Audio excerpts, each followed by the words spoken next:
Okay, great. Hi, everyone. Thanks so much for listening in today, and thank you to Lewis and your team for inviting me to speak about this very important topic. So we're going to talk today.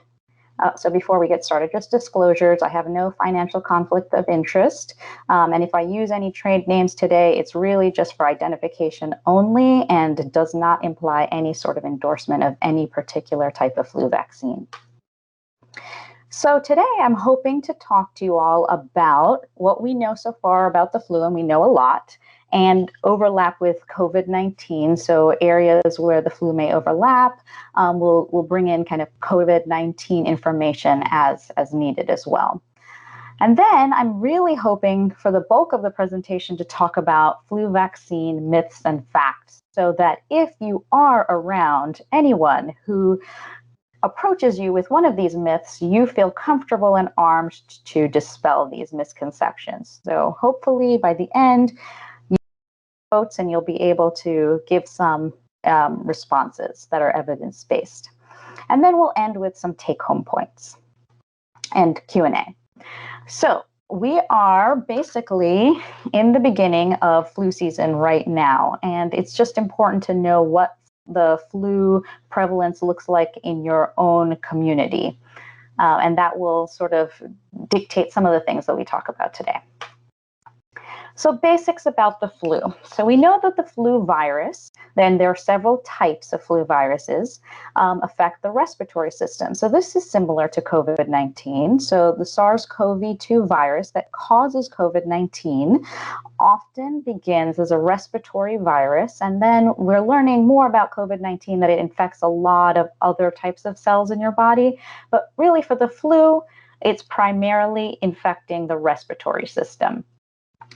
Similar to COVID-19, most people's immune systems will be able to handle the virus. So we always hear, oh, well, it's, COVID-19 is nothing more than just a flu. And for some people, that may be the case, but even the flu can be pretty dangerous.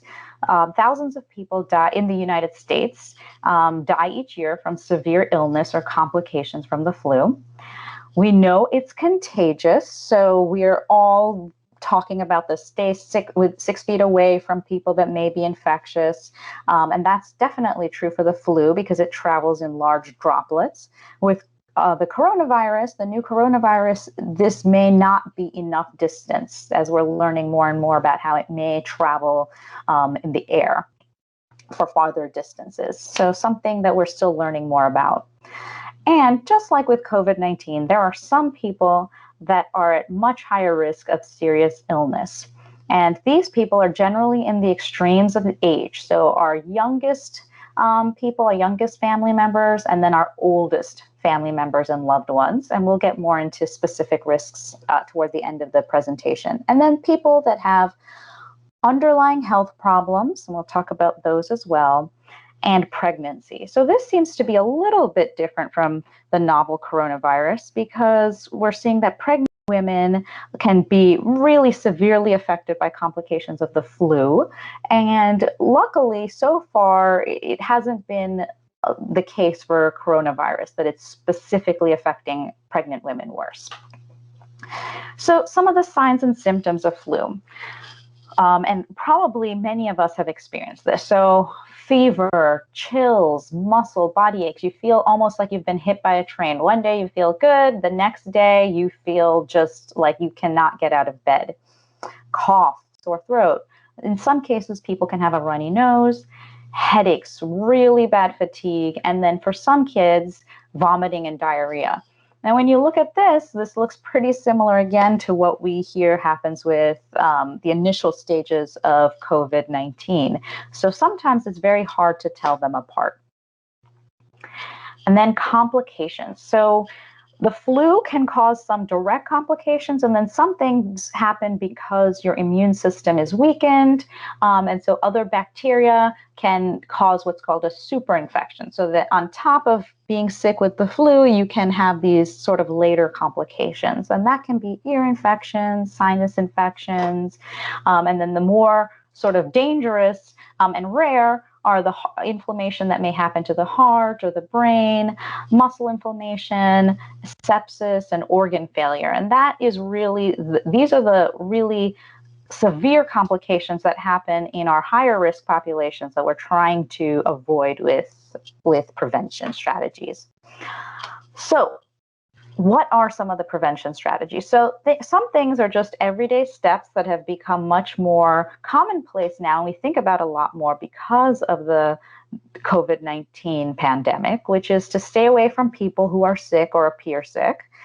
Stay home if you're sick. Cover your coughs, your sneezes.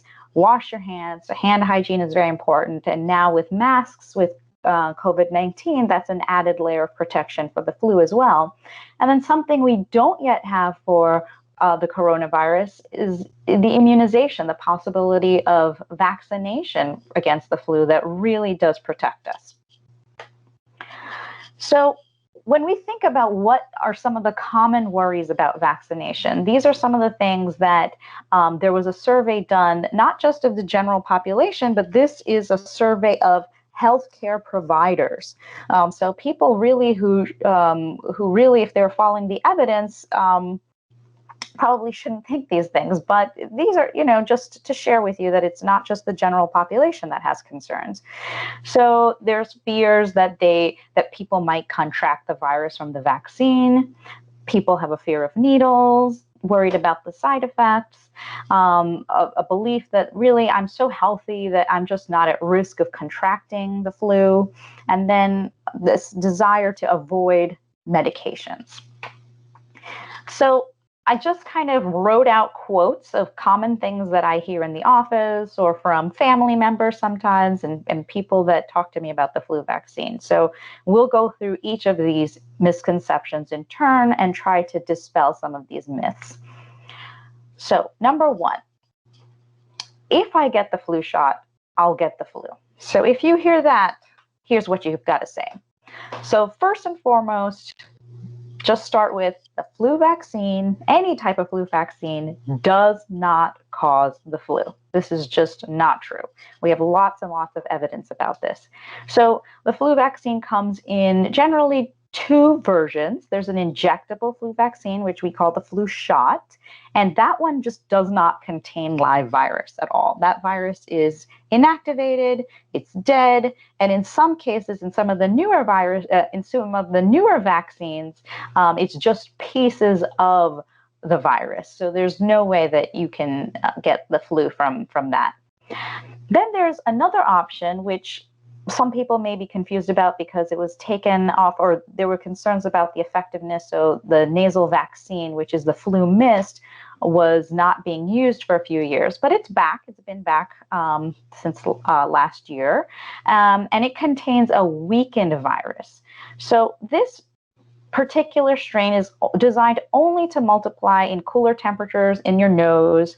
Once it gets into the warmer temperatures of the body, it cannot infect you. So again, if I get the flu shot, I'll get the flu. We can very clearly say this is not true. Another thing that people often say is, well, I always get sick after I get the flu shot or the flu vaccine, so I just don't want to do it this year. I'm concerned about coronavirus, and I just don't want to have my immune system weakened any further with the flu vaccine. So here's what we say to that. So number one, it takes about 2 weeks to develop enough antibodies after you get the flu vaccine. So it is possible that you may get sick from the flu before you've developed immunity from the vaccine. So it's really important to know about community spread where you live and really try to get ahead of that, so that if you wait until there's a really big flu season going on in your community, you may get the flu virus. You may get sick from the flu before that vaccine is effective in you. The other thing is that there are hundreds of possible strains of flu virus. So you may get sick from one that isn't covered by the vaccine, but thankfully, there seems to be some evidence that there's some cross-reactivity. So even if you were to get sick from a different strain, the flu vaccine would still be somewhat protective against that other strain. And then there are always some side effects that are possible with flu vaccination. So if you get the shot, you can have soreness, redness, swelling at the injection site. With any kind of flu vaccine, you can get a low-grade fever, some muscle aches, headache. With the nasal spray, you can get runny nose and wheezing. It's very, very rare to get serious side effects from the flu shot. I just got mine 2 days ago, and I'm kind of poking and prodding my shoulder where I got it. And I have maybe a little bit of mild soreness still. I got mine 2 days ago, but really nothing too major. I don't need the vaccine. I've never gotten the flu. This is a big one that I hear. So again, this is what we say to that. So if you've never gotten the flu before, doesn't mean that you won't get it in this year or any given year. And this year it's particularly important because of the pandemic that's going on with COVID-19. Having the flu on top of that is very dangerous. And even if you didn't get COVID-19 and you are in a high-risk category and you get the flu, and you need to be hospitalized, this is probably not a good year to end up in the hospital with the risks of COVID-19. And even concerns about the availability of beds and ICU beds if you were to need one. So it's important to remember that just like with COVID-19, where we talk a lot about people that are asymptomatically spreading the virus, people that don't even have any symptoms spreading the virus, that can happen with flu too. So if people are generally healthy adults, we see that they may begin spreading or be contagious even 1 day before they develop symptoms. And then up to 5 to 7 days after they've become sick and maybe they're on the mend, they could still be contagious at that time. So the best prevention is a flu vaccine in whatever form that you're most comfortable with.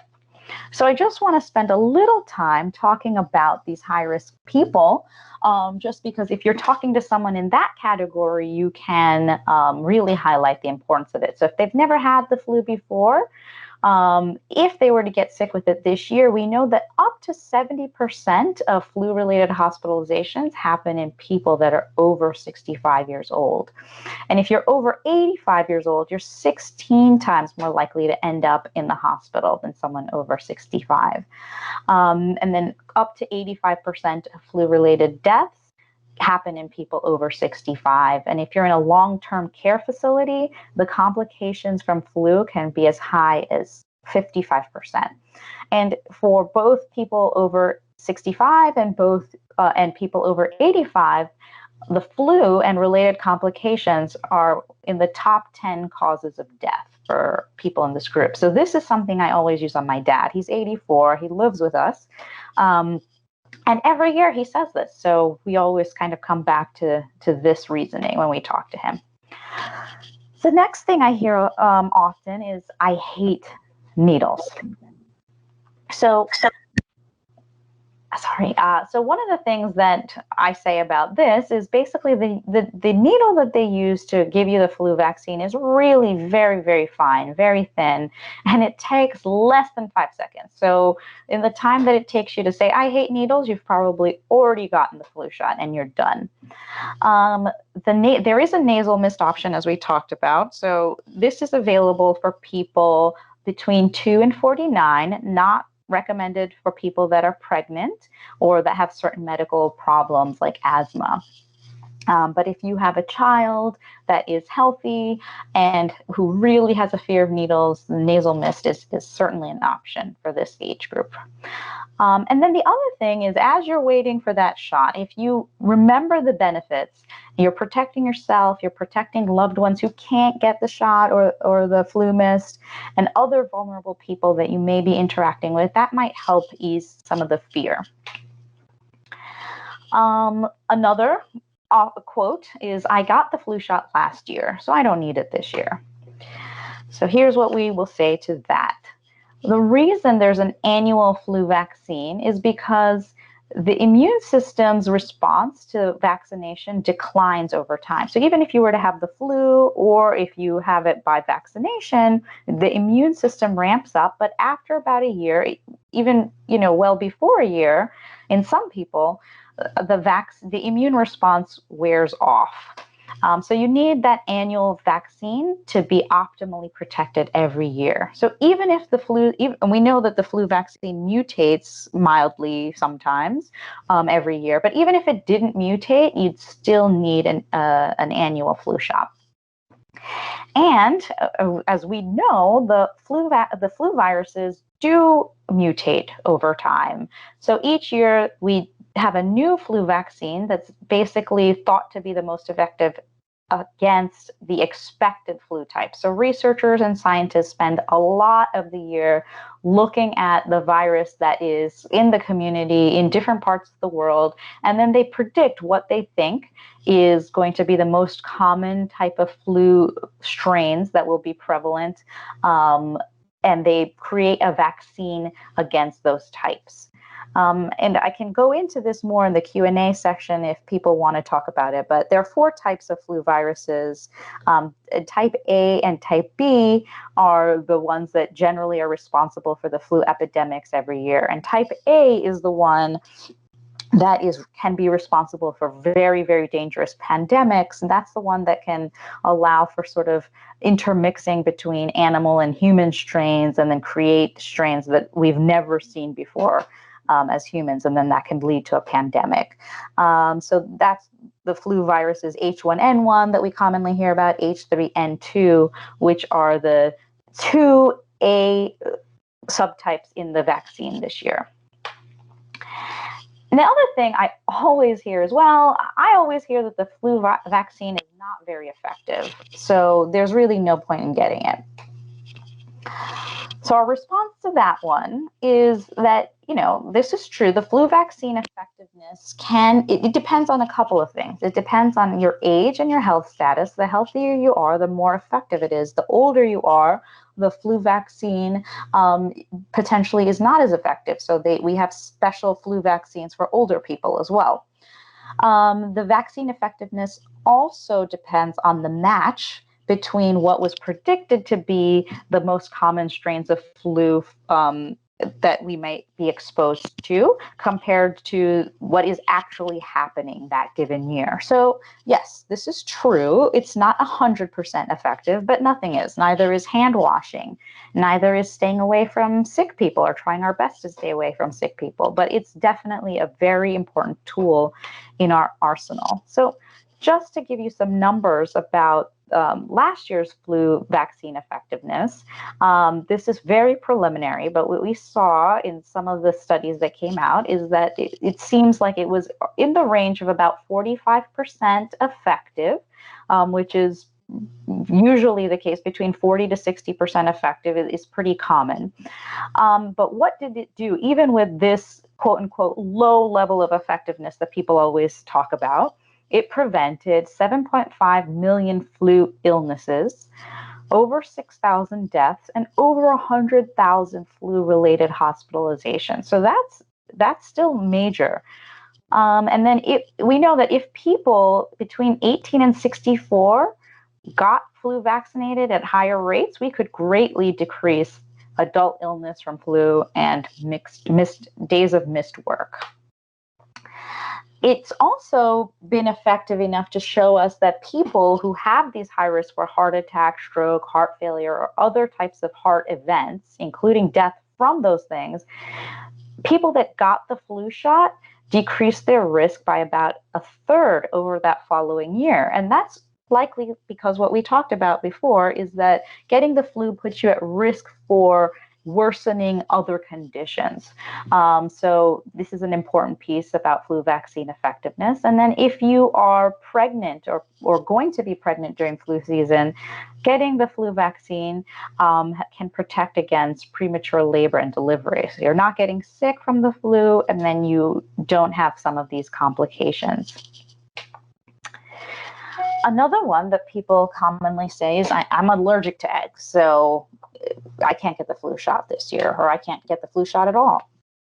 So important things about this is the egg allergy is no longer considered a contraindication for either the sort of weakened live version in the nasal mist or the killed version in the flu shot. And for those people that have severe anaphylaxis, that means a life-threatening allergy to eggs, there are special vaccines available that are not made with eggs inside eggs. So that is also an option. So that excuse, unfortunately, does not need to be a reason not to get vaccinated. And then what I'm hearing this year a lot is, well, I've heard this season the flu is very mild. And this is based on what people have heard about what happened in the southern hemisphere before it came to us here in the northern hemisphere. So a lot of the reason people think, or the experts think, that the flu was more mild this year is because people did all of the things that that experts say are important to do. So they practiced social distancing, hand hygiene, wore masks, and got their flu vaccines. There were really ramped up efforts in a lot of countries in the southern hemisphere to expand the number of people vaccinated against the flu. So this is probably partly why we are having a milder flu season. And as we know, we're not necessarily doing a great job with wearing masks and social distancing here in the US. So the vaccine is very important. So a couple of take-home points, and thank you for listening so far. So the flu vaccine every year is recommended for everyone 6 months old and older. So there are very, very, very few exceptions to this rule. There are many options for licensed age-appropriate flu vaccines. So your provider will basically recommend the most appropriate kind for you based on your age and your other health conditions. And we know that the flu vaccine is really especially important for people at high risk or people that are interacting with those who are at high risk. So who is at high risk for complications? As we said, people over the age of 65 and people that are under the age of 5, especially those under 2. People that have a weakened or poorly functioning immune system, pregnant women, people with chronic medical conditions like lung diseases, COPD, asthma, diabetes, heart disease, and some neurologic conditions. And then people that live in nursing facilities, rehab centers, etc. And when should you get the flu shot? So like we said, everyone over the age of 6 months should get one, but there can be some confusion about the optimal timing. For kids that are between 6 months and 8 years, some will need 2 doses. So if you're between 6 months and 8 years and you've never had a flu shot before, that first year that you get a flu shot, you need 2 doses. So it's ideal for them to get started with their series as soon as possible, because you get one and then you get the second one, you need more than 4 weeks between the 2 shots. So you need another one at least 4 weeks later. So for the people in that age group, we'd recommend getting started as early as possible so you're fully protected during flu season. Otherwise, for most of us, between September to late October is ideal.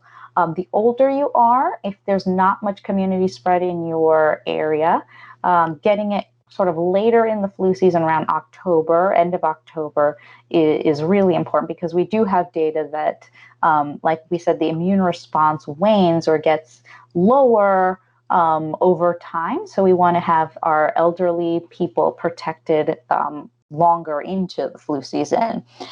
But even if you pass these months, it's not an excuse to not get it, because the flu season can go all the way into May. So even getting vaccinated as late as January, and depending on how severe that flu season is still a good idea.